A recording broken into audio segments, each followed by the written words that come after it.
She done did it again, folks. Check this out. Oh my goodness, it looks so good.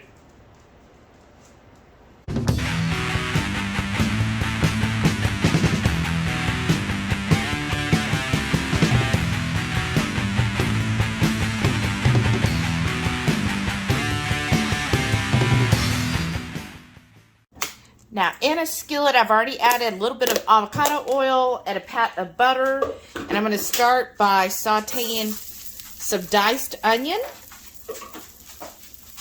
And I would get that going for a couple minutes. And then I'll be adding in jalapenos that are optional. Now I'm going to add in some sliced mushrooms. Again, optional. I know not all of the Hungry Horde enjoys mushrooms. So, again, if you don't care for mushrooms, just skip this step. And then go right into adding some Redmonds. You gotta add the Redmonds real salt, y'all. So, add to your taste, right? As I know sometimes some just need a little bit of salt and some enjoy a lot of salt. So, just add salt to your taste. And we're going to stir this around until those mushrooms start to show signs that they're cooking. Now it has been a couple minutes, so I'm going to add in this jalapeno.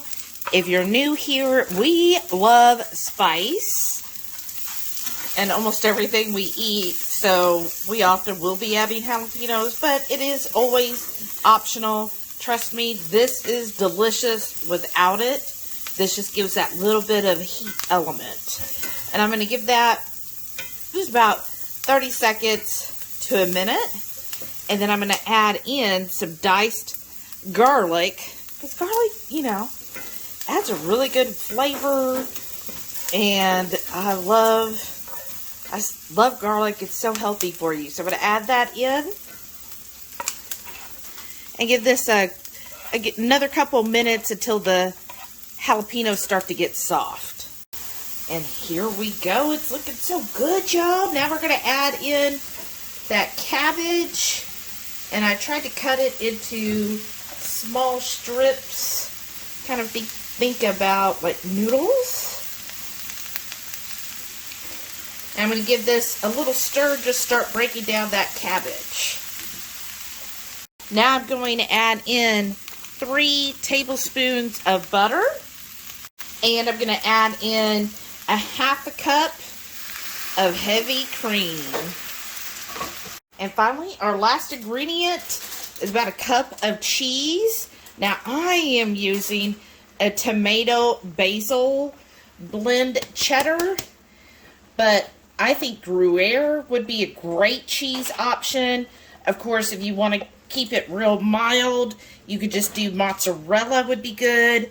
Parmesan would be excellent as well. And I'm just going to start stirring this together. And I'll see if it needs to add more salt to it. And I added a little bit more salt to me. And I added also some herbs to Provence. Just something very neutral, but yet warming. And you can see how already that sauce is thickening up. And making this creamy, cheesy cabbage dish. So I'm actually going to preheat my oven to 350. And I'm going to make sure this is all kind of even in here. And I'm just going to put it in the oven, say maybe 10 minutes. And then I'm going to finish with some pork rind crumbs on the top. And just kind of put that under the broiler for a minute or two. Now that's fresh out of the oven. Look how creamy and delicious that looks. And now just to add a little crunch, I'm just going to put some pork panko on top, y'all. Ooh.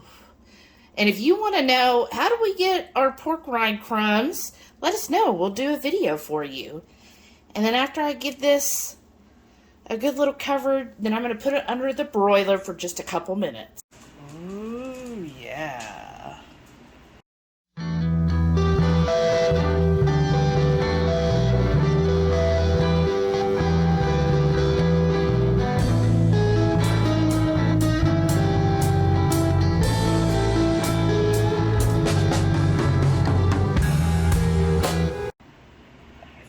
Hey, yo!